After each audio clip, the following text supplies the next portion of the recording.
Welcome to NASDAQ Trade Talks. I'm your host, Jill Malandrino, Global Markets Reporter at NASDAQ. Joining us at the market site in Times Square, New York City, we have Bruce Buchanan. He is the CEO of Rocked. We're going to take a look at the effect of data and privacy regulation on brands and marketing professionals. Bruce, it's great to have you with us at Market Site. Before we get into Rocked and the regulation side of it, let's talk about some trends in e-commerce that you're seeing.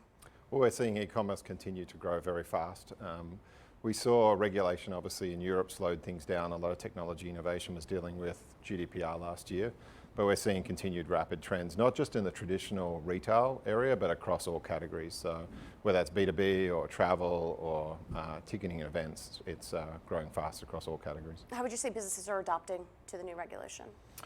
Well, I think it's different in different markets. I think the uncertainty obviously creates a lot of challenges. So we saw in Europe a lot of business being deferred, and especially tech businesses, but also e-commerce and traditional businesses trying to work out how to grapple with regulation. We saw a lot of deferred activity, and we're seeing the same thing now with CCPA coming on in California. So I think the uncertainty is the biggest sort of problem for business, and I would say the emerging issue is going to be the differences in approaches is going to cause additional headaches, both for consumers and for businesses, and particularly tech businesses.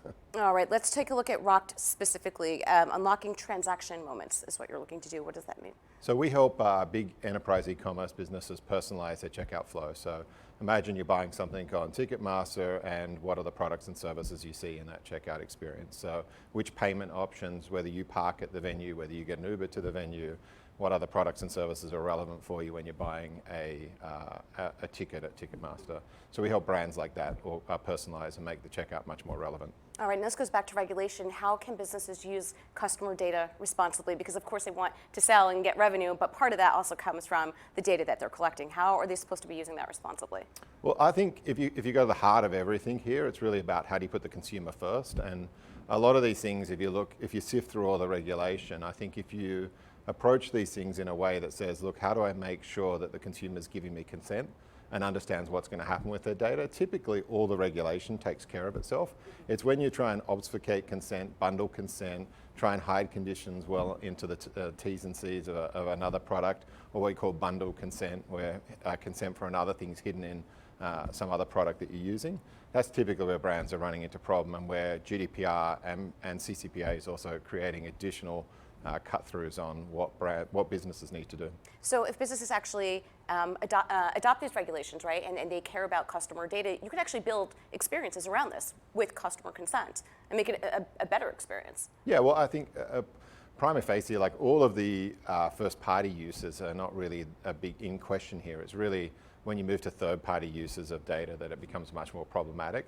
So it's much less of a problem for marketing technology businesses like Rocked. It's much more of a problem for ad tech businesses that are using information in a distributed way. So when your information's harnessed and then used by an agency to target your ads to you that are more relevant on a third-party site, that's typically where it becomes more problematic, because that wasn't the intended use for your data when you're using product A or B. All right, Bruce, thanks so much for joining us at Market Site. And thank you for joining me on Trade Talks. I'm Jill Malandrino, Global Markets Reporter at NASDAQ.